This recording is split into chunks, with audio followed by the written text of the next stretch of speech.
Ma plus grosse crise de larmes. Vincent Lagaffe revient sur sa rencontre mémorable avec sa mère biologique invitée sur le plateau de l'émission Les Jeunes ce mercredi 25 décembre. Vincent Lagaffe s'est confié sur son enfance marquée par son abandon et sur la rencontre, des décennies plus tard, avec sa mère biologique, une expérience marquante et éprouvante. Début 2025, Vincent Lagaffe va faire son grand retour à la télévision sur RMC Story avec le Big Deal, le jeu culte qui avait fait les belles heures de TF1 au début des années 2000. L'animateur, désormais âgé de 65 ans, a déjà repris le chemin des tournages. Ce mercredi 20 novembre 2024, il a partagé sur son compte Instagram une vidéo dévoilant le nouveau plateau de la version 2025 du Big Deal. Coucou tout le monde les gens. Une seule question à vous poser. Are you ready? Perso, je suis chaud. A-t-il commenté, enthousiaste, à l'attention de ses abonnés. Ce retour à l'écran est une opportunité précieuse pour l'animateur, qui a traversé une période de creux professionnel ces 10 dernières années. Invité sur le plateau de l'émission Les Jeunes au micro de Guillaume Play ce mercredi 25 décembre, Vincent Lagaffe s'est confié sur son enfance marquée par son abandon et sur la rencontre, des décennies plus tard, avec sa mère biologique. Non monsieur, je veux que vous partiez de chez moi.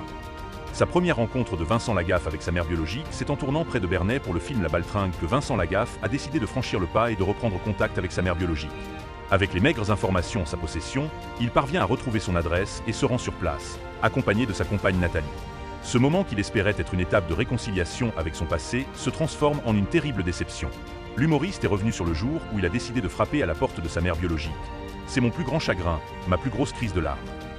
Avant d'ajouter, je tombe sur un petit monsieur barbu et je lui dis « Bonjour, je cherche madame Untel, c'est bien ici ». Et à ce moment, je la vois qui sort de sa maison. Je lui dis « Vous êtes Lucienne ». Elle me dit « Oui ». Je lui dis « Je peux vous parler ?» Elle me répond « Non monsieur, je veux que vous partiez de chez moi ». Et je lui dis « Mais vous savez pas qui je suis ». J'oublie que je suis Lagaffe. Sa mère biologique refuse de lui ouvrir la porte. Vincent Lagaffe, persuadé qu'elle l'a reconnu comme son fils, retourne à sa voiture avec un sentiment d'abandon renouvelé. Je retourne dans la bagnole et là j'ai pleuré. Je ne savais pas qu'un homme pouvait pleurer comme ça. Nathalie me dit « Qu'est-ce qu'il y a ?» Je lui dis « Je viens de me faire abandonner une deuxième fois par la même personne, je suis une merde. » Point. Vincent Lagaffe a passé un coup de téléphone à sa mère biologique pour une deuxième chance déterminée à ce que son compagnon puisse s'exprimer. Nathalie convainc le père de Robin Rouil de passer un coup de téléphone. Toujours garé non loin, il tente une dernière approche. J'appelle. Coup de bol. C'est elle qui décroche. Je lui dis « Madame, vous venez de m'envoyer promener. Ne raccrochez pas. Je suis né le 30 octobre 1959 et je m'appelais Franck. » Elle me fait « Oh mon Dieu, je savais qu'un jour je vous reverrai. » Point. Les deux finissent par convenir d'un rendez-vous dans un lieu public où ils passent 6 heures à discuter. Cette rencontre, bien que tardive et unique, permet à Vincent Lagaffe de découvrir des pans de son histoire. Elle m'a demandé de ne jamais dire qui elle était tant qu'elle était vivante. J'étais le premier enfant qu'elle a eu et elle a eu 2 autres enfants par la suite, qu'elle a appelés Franck.